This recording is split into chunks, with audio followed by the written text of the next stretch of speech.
Est-ce que vous savez que j'aime bien Arnold Schwarzenegger? Si vous suivez cette chaîne, vous savez que je l'aime beaucoup. Donc quand sa série a été annoncée, j'étais curieux. Surtout qu'en plus, le scénario de base ressemble finalement pas mal à un film qu'il a fait, un certain True Lies. Donc j'étais globalement curieux. Donc j'ai regardé ça et quelques images. J'ai beaucoup appris en travaillant avec mon père. En le regardant diriger l'équipe, rester calme quoi qu'il arrive. J'ai appris à trancher la gorge à la verticale pour faire saigner plus vite. Comment on doit prononcer cette série? Fubart, Fubart? Il faut savoir que ce mot, c'est le même qui était traduit dans la version française d'Il faut sauver le soldat Ryan par Foupoudave. Vous vous souvenez, foutu pourri d'avance? Bah c'est ce mot-là, c'est un acronyme-là. Je vous laisserai chercher en anglais parce que il y a le mot F en anglais, puis on est sur YouTube, donc on va éviter de l'utiliser. Mais voilà, en gros, si ça vous fait plaisir, vous pouvez l'appeler Foupoudave, foutu pourri d'avance, qui donc reprend globalement le principe de True Lies, c'est-à-dire Arnold Schwarzenegger est un agent secret d'un certain âge maintenant, qui veut prendre sa retraite, et qui cache évidemment ça à sa famille, et il doit régler ses soucis familiaux, et il en a, avec son rôle d'agent secret. Sauf que, je vous le dis, on découvre assez rapidement dans le premier épisode, il va découvrir que sa fille, bah, elle aussi est une agente secrète, qui cachait ça à sa famille, et ça va poser beaucoup de soucis, parce que justement, comme il a des problèmes familiaux avec sa femme, s'occuper de ses enfants, blablabla, ça va lancer tout un imbroglio. Est-ce que cette série est cool? Franchement, j'ai passé un super moment devant cette série. J'ai passé un super moment, mais il y a des défauts. Tout d'abord, ça fait plaisir de voir Arnold Schwarzenegger dans un rôle intéressant, parce que finalement, il n'y a pas tant d'action que ça, même si ça reste un divertissement où on passe d'un endroit à l'autre, où il y a des péripéties, mais il n'y a pas tant d'action en mode gros bras que ça, donc cool. Il a l'air vachement en forme, hein, en tout cas pour son âge, il a l'air vachement en forme, et ça fait plaisir de le voir comme ça, c'est vraiment cool. Donc voilà, j'ai pas grand chose à dire. D'ailleurs, les acteurs de cette série, les acteurs et les actrices, hein, sont globalement très bien, franchement, j'ai pas grand chose à critiquer. Alors il y a l'actrice, comment elle s'appelle, Monica Barbaro, qui fait la fille d'Arnold Schwarzenegger, que vous avez sans doute vu dans Top Gun Maverick, hein, qui faisait donc la femme pilote, hein, la femme du groupe, hein, c'était elle.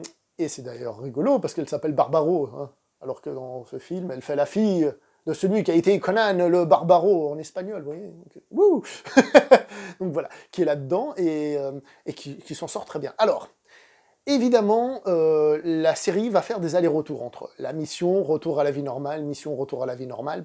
C'est fait de manière assez logique, hein, c'est-à-dire ils ont une situation de crise, ils reviennent, ah, il faut repartir là-bas, ils reviennent. C'est pas des nouvelles missions, hein, c'est un truc continu, il y a un fil rouge, ce qui permet donc de revenir, de revoir sa femme, machin, de s'engueuler, de régler un petit peu les trucs et les machins.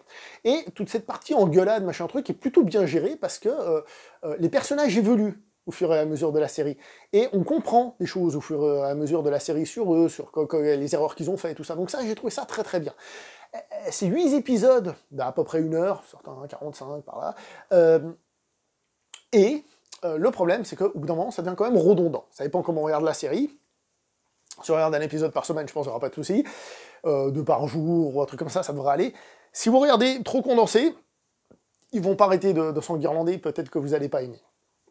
Faut le dire. Mais globalement, c'est assez intéressant, surtout que même les collègues de Schwarzenegger et de sa fille dans ce film, eh ben, ils sont développés. Alors c'est pas le méga développement, mais ils sont développés. Ils auront leurs petits trucs, leurs petits machins, c'est le principe d'une série. Hein.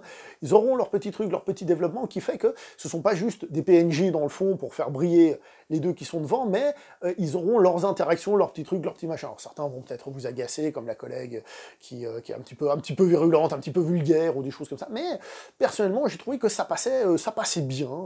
Et puis voilà. Alors c'est pas une série avec un méga suspense, bien que chaque épisode finisse sur un cliffhanger, bande de petits coquins, d'accord, mais c'est pas une série, j'ai trouvé, qui avait un méga suspense, ou dans lequel l'histoire était incroyable et hyper dense, mais elle a ce côté intrigue, et ce côté léger de l'humour et de toutes ces relations, qui fait que ça se suit avec beaucoup de plaisir, avec une certaine énergie, d'une certaine manière, même si ça n'a rien à voir, mais pour vous donner un peu un ordre d'idée, ça m'a fait un petit peu penser à Cobra Kai. On s'aime pas, on devient amis, on n'est plus amis dans Cobra Kai, etc.